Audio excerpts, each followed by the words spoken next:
નમસ્કાર દર્શક મિત્રો, હું છું સલમાન દિવાન અને આપ જોઈ રહ્યા છો ગુજરાત અદ્ભુત ન્યૂઝ। આમ આદમી પાર્ટી ઝઘડિયા વિધાનસભા દ્વારા નેત્રંગ 4 રસ્તા સ્થિત ભગવાન બિરસા મુંડાની પ્રતિમા પાસે ખાંડ અને E20 પેટ્રોલના વિરોધમાં વિરોધ પ્રદર્શન યોજાયું। નેત્રંગ ગામના 4 રસ્તા પાસે આવેલ ભગવાન બિરસા મુંડાની પ્રતિમાને આમ આદમી પાર્ટીના આગેવાનો અને કાર્યકરોએ પુષ્પાંજલિ અર્પણ કરી હતી અને ખાંડ અને E20 પેટ્રોલના વિરોધમાં વિરોધ પ્રદર્શન યોજાયું હતું। આગેવાનો અને કાર્યકરોએ મોંઘવારીના વિરોધમાં સૂત્રોચ્ચાર કરી વિરોધ નોંધાવ્યો હતો। આ વિરોધ પ્રદર્શનમાં ઝઘડિયા વિધાનસભા પ્રભારી રજની વસાવા, સંદીપ વસાવા, વિનય વસાવા, વિજય વસાવા, વાસુ વસાવા, રોશન સિંધી, અનિલ વસાવા સહિત આગેવાનો અને કાર્યકરો ઉપસ્થિત રહ્યા હતા અને આગેવાનોએ કેન્દ્ર રાજ્ય સરકાર પર આકરા પ્રહારો કર્યા હતા। રજની વસાવા ભરૂચ જિલ્લા પંચાયત સભ્ય, સંદીપ વસાવા આપ આગેવાન, નર્મદાબેન વસાવા ભરૂચ જિલ્લા પંચાયત સભ્ય, નિશાબેન પટેલ મહિલા આગેવાન। મારું નામ નર્મદાબેન વસાવા છે। અમે આજે આમ આદમી પાર્ટીના બધા હોદ્દેદારો અમે ઝઘડિયા વિધાનસભાના નેત્રંગ ખાતે E20ના વિરોધમાં આવ્યા છે, કારણ કે આજે જે ગૃહિણીઓ છે, ગામડે વસતી ગૃહિણીઓ અને શહેરમાં વસતી ગૃહિણીઓ, એમનું બજેટ ખોરવાઈ ગયું છે। E20ના લીધે જે ઇથોનોલમાં જે શેરડી વપરાઈ રહેલી છે એના કારણે ખાંડના ભાવ ઊંચા ગયા છે।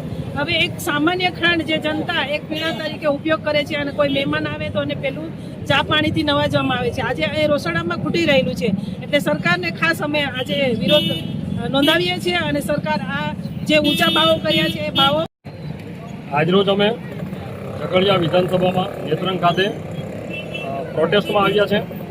આમ આદમી પાર્ટી તરફથી જે અત્યારે જે ખાંડના ભાવ દિવસે ને દિવસે વધી રહ્યા છે, આ સરકારની જે નીતિ છે કે જે પહેલાં તો જે ફરજિયાત ઇથેનોલ કર્યું અને એ ઇથેનોલના કારણે આજે દેશમાં ખાંડની અછત સર્જાય છે, જેના લીધે આજે મોંઘવારીની ચક્કીમાં ગરીબ પ્રજા, મધ્યમ વર્ગીય પ્રજા પીસાઈ રહી છે, જેનો આ મોંઘવારીનો ભાર પ્રજાને વેઠવાનો વારો આવ્યો છે આ સરકારના પાપે।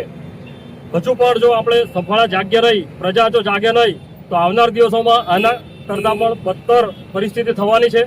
આજે ડગલે ને પગલે મોંઘવારી પાણીની જેમ વધી રહી છે। તમે જુઓ, આજે ખાંડ હોય, ડુંગળી હોય, ગેસ હોય, તેલ હોય, કોઈ વસ્તુ એવી બાકી નથી કે આ સરકારના રાજમાં મોંઘવારીએ મજા નથી મૂકી। તો અમે આ પ્રોટેસ્ટ થકી પ્રજાને પણ સંદેશો આપવા માંગીએ છીએ કે 2027માં જો આ ભાજપ સરકારને આપણે ઉકેલી વિધાનસભા આમ આદમી પાર્ટી પ્રભારી આજરોજ અમે આમ આદમી પાર્ટી તરફથી સમગ્ર કાર્યકર્તાઓ અને સાથીઓ સાથે ખાંડને લઈને જે મોંઘવારી વધી છે એના અનુસંધાને અમે આજરોજ વિરોધ પ્રદર્શન કરવા માટે નેત્રંગ ખાતે ઉપસ્થિત થયા છીએ। ખાસ તો ખાંડ મોંઘી થવાનું પહેલું કારણ એ કે જે E20 એટલે ઇથોનોલ જે પેટ્રોલમાં 20% વાપરવામાં આવે છે, એના કારણે જે સરકારે આપણને ગરીબ જનતાને વાયદા આપ્યા હતા કે દેશનો પૈસો બચશે, પેટ્રોલનો ભાવ ઓછો થશે, પણ એના કરતાં પેટ્રોલનો ભાવ તો નથી ઓછો થયો, પણ પેટ્રોલનો ભાવ વધ્યો છે અને ગાડીની એવરેજમાં પણ નુકસાન થયું છે અને ગાડીના એન્જિનમાં પણ નુકસાન થયું છે। એટલે સરકારે ખોટા વાયદા બચાવીને માત્ર ઉદ્યોગપતિઓને ફાયદો થાય એના માટે આ લોકોએ જે ષડયંત્ર કર્યું છે જેના પાર્ટી ઝઘડિયા વિધાનસભા સંગઠન મંત્રી આજરોજ નેત્રંગ ખાતે ઝઘડિયા વિધાનસભાના પ્રભારી તેમજ આમ આદમી પાર્ટીના તમામ હોદ્દેદારો જે ઇથોનોલ મુદ્દે જે વિરોધ પ્રદર્શન કરવામાં આવ્યું હતું તેમાં તમામ પાર્ટીના હોદ્દેદારો હાજર રહ્યા, એ બદલ વાલિયા નેત્રંગ અને ઝઘડિયા તમામ હોદ્દેદારોનો હૃદયથી આભાર વ્યક્ત કરું છું નેત્રંગ તાલુકા વતી। જય હિન્દ, જય ભારત। આપણી આસપાસ બનતી ઘટનાના સમાચાર જોવા માટે ગુજરાત અદ્ભુત ન્યૂઝ ગુજરાતીને લાઈક કરો।